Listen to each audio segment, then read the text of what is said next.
Houston Real Estate Radio.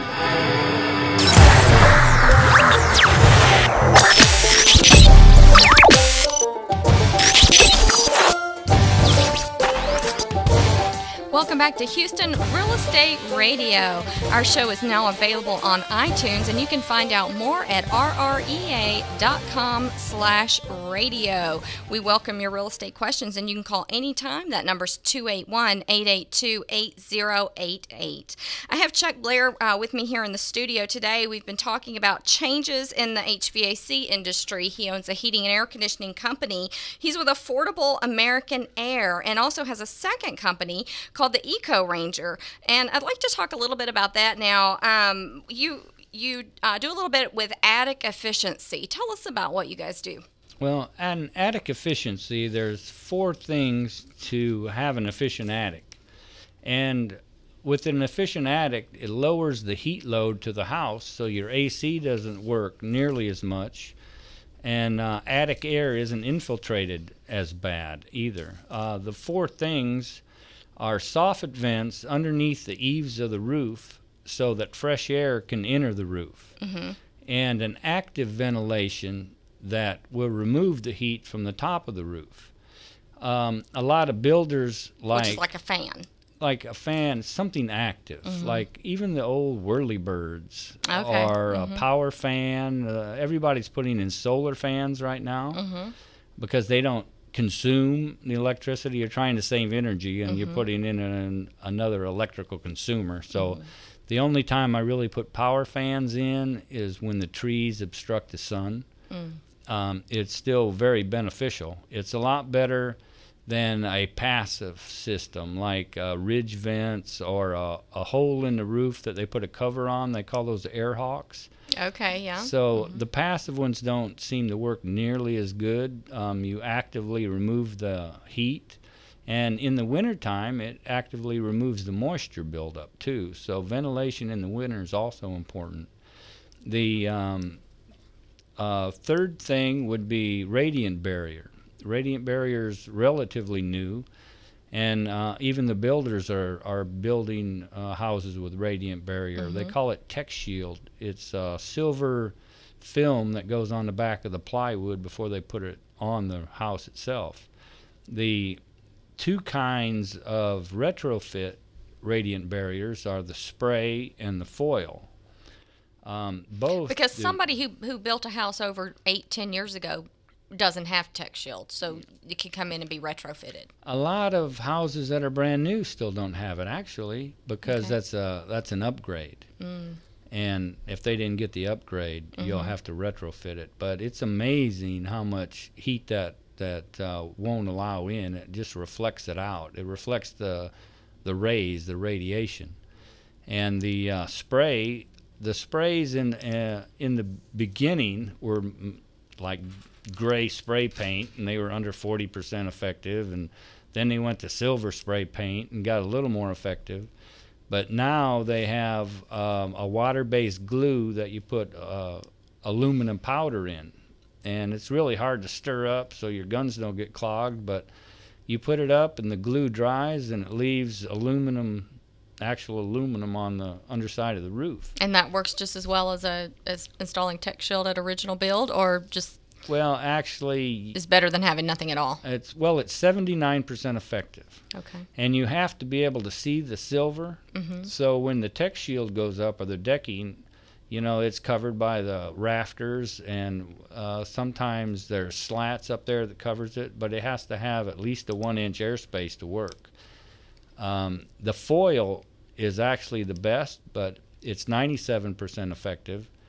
But that extra percentage you get between the spray and the foil so it's so labor intensive. It's not really cost effective unless you do it yourself. Because the high peaks of the roofs nowadays, and you're gonna have to get a structure up there. You can't just do ladders. There's 4 different things that you guys look at when you're looking at attic efficiency. One was the solar fans, another were the soffit vents, and then the radiant barrier. And then insulation. Insulation, okay. And on insulation, we use the blown-in white insulation. because the majority of the insulation that has colors in it or stiffeners in it have some formaldehyde in it. Oh, that's not good. So, yeah, we use the good white stuff. Okay. It looks like white cotton balls that you blow in there. It's fiberglass, and it doesn't compact. It stays the same thickness. The cellulose that a lot of people are putting in now, because it's the green thing, it's environmentally friendly because it's recycled paper. That settles and it turns to dust after years and years, but you have to stop and think. The paper is flammable, so they have to add fire retardant chemicals to it. Oh, okay. And then the rodents love it because it makes great nests, so they have to spray rodent deterrent in it. So I'm thinking, how green is that really? Right, You know, right. you're spraying all these chemicals and stuff on it, and then it degrades through the years. So all 4 of these types of attic efficiency can be added to any home. Is that right? That's They can all be retrofitted. And then, of course, if you're buying a new construction home, you can upgrade to these. Or just well. make sure they have those Available. in the plans. Some of the older houses don't have eaves for soffit vents, so we'll have to figure out how to get fresh air in there. But 95% of them you can. You know, I have been in some of these houses that have the new radiant barriers, and going into those attics in the heat of the summer, it's just like being in the living room. I mean, it's amazing that the attics are not hot. When we go up there and see radiant barrier, we just smile because we have to work up there for hours, and we think Makes your job easy, right? Yeah, it sure does. Yeah, I do think that is a great thing on homes.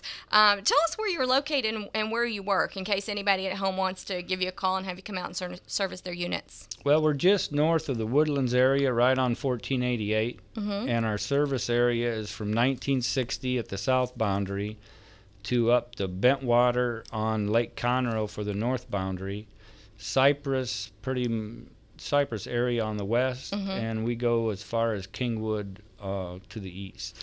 And real quick, on maintenance with HVAC systems, what's the most important thing that people need to remember about maintenance? I mean, obviously don't wait until it's broken to have it maintained, but other than that, what do you find is the thing that consumers really need to know about their HVAC units? Well, a lot of it, there's a few things. A lot of people are really into gardening and bushes, but they should be 24 inches from around the equipment on the outside because it has to have air. The way you view it, an air conditioning unit doesn't cool, it removes heat. And it removes heat by blowing the heat out by the outside unit. So if you can't get fresh air in there to get rid of the heat, it's going to be really inefficient.